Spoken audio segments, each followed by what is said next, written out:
भाई सब पूरे भोजपुरी इंडस्ट्री में अगर किसी को शेर की तरह एंट्री करना आता है ना, तो वो है हमारे पावर स्टार पवन सिंह।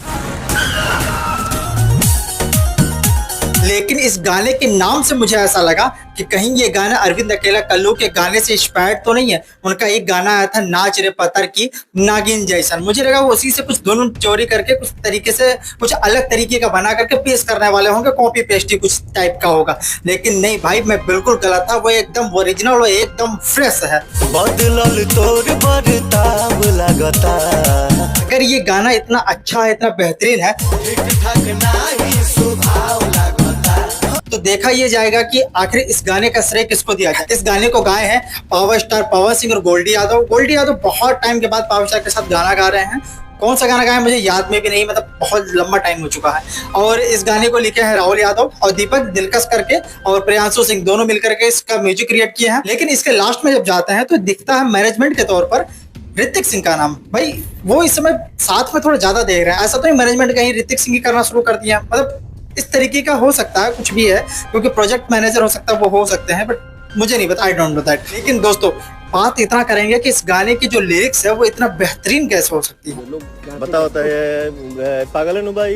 नहीं, मैं ये नहीं कहना चाहता हूँ कि इसका लिरिक्स खराब ही होना चाहिए था।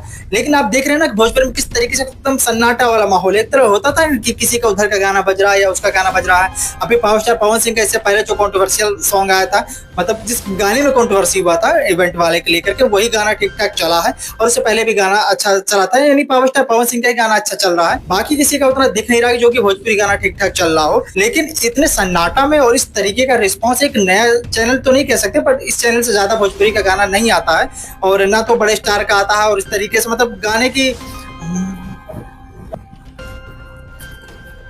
तो मतलब एक आउटर साइडर वाला एक ये वाले जो चैनल है, उससे पावर स्टार पवन सिंह का गाना आने के बाद इस तरीके का रिस्पांस कर रहा है, तो बहुत ज्यादा अच्छा लग रहा है। और दूसरी चीज ये है कि ये गाना जिस तरीके से परफॉर्म कर रहे हैं पावर स्टार पवन सिंह, मतलब शुरू का जब आज पोजिंग देखेंगे तो इस तरीके से एंट्री करना, जिस तरीके से हाथ क्लच पकड़ करके वो निकालते हैं, वो ओपन करते हैं, उसके बाद बाहर पैर रख करके आते हैं, मतलब पूरा सीन जो दिखाई दिया है, पूरा फिल्म वाले सीन दिखाई दे रही है। इस तरीके से गाने की स्टार्टिंग में जो वाइब बना देते हैं ना, इसी तरीके से हमने पिछले वाले गाने में बात किया था जो खेसारी यादव का गाना आया था। उस गाने में भाई पहली बात तो ये है कि आप इतनी महंगी गाड़ी से आ रहे हैं तो धड़धड़ा कूद के उछल उछल के चले आते हैं, तो वो चीजें खराब लगती है। शुरुआत में यही चीज वाइब मैं कह रहा था कि उस गाने में भी इसी तरीके का वाइब होना चाहिए कि गाना जब आएगा तो बहुत अच्छा लगेगा देखने में, मतलब स्टार्टिंग तो कम से कम अच्छा रहा करे। बाकी इस गाने में जिस तरीके का डांस स्टेप है वो भी काफी ज्यादा अच्छा है। और सबसे ज्यादा मजेदार इस गाने की लिरिक्स है, और लिरिक्स में भी जो अंतरा है उसका एक बार धुन तो सुनिए पहले। दोनों भेपर के है परताव लगता। भाई साहब पावर स्टार पवन सिंह ही है ऐसे भोजपुरी में जो कि इतना बढ़िया गाना लाकर दे सकते हैं,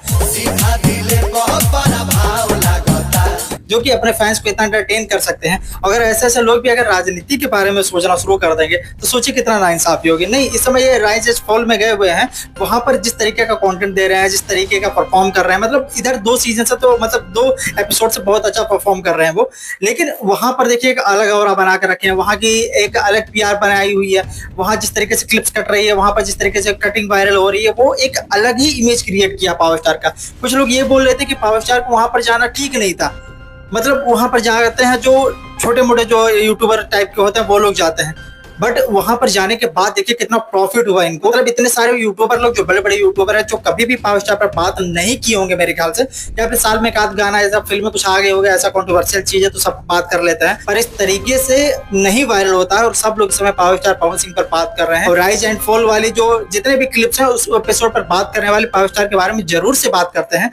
तो मतलब एक इमेज क्रिएट कर रहा है वो बंदा, एक अलग जगह पर जाकर के अपनी पहचान फिर से बनाने का प्रयास कर रहा है, भोजपुरी को और बड़ा करने का प्रयास कर रहा है। कुछ लोग कह रहे हैं कि भाई वहां पर जाकर के वो गलती कर दिए, गलती नहीं कर दिए, वो और विकास करने के चक्कर में वो बंदा अगर शुरू से कुछ कर रहा है तो मतलब कुछ सोच समझ के किया हुआ, अपना एक्सपीरियंस से कुछ रीजनरेट कर रहा होगा, तो मतलब वो अपने दिमाग से अपने थिंकिंग के हिसाब से कुछ ना कुछ कर रहे होंगे ना, तो मतलब वो हो सकता है कि वो अपनी जगह पर सही हो, और हो नहीं सकता भाई है।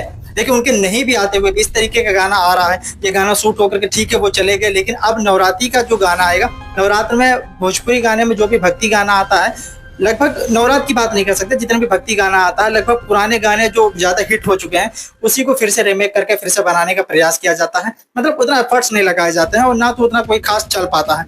तो इस तरीके से नवरात्रि गाने को स्किप भी कर सकते हैं, या फिर हो सकता है पिछले साल का कार्टून शूटू वगैरह रखा होगा तो वो भी आ सकता है, ऐसा नहीं कह सकते कि आएगा ही नहीं। लेकिन उनको अभी लगभग 6 हफ्ते रहना है उसी घर में, तो हो सकता है ना भी आए। बाकी आपको क्या लगता है, ये गाना आपको कैसा लगा? कमेंट बॉक्स खुला हुआ है। मिलते हैं अगले वीडियो में कोई नया फैक्ट के साथ, तब तक के लिए इजाजत दीजिए। जय हिंद।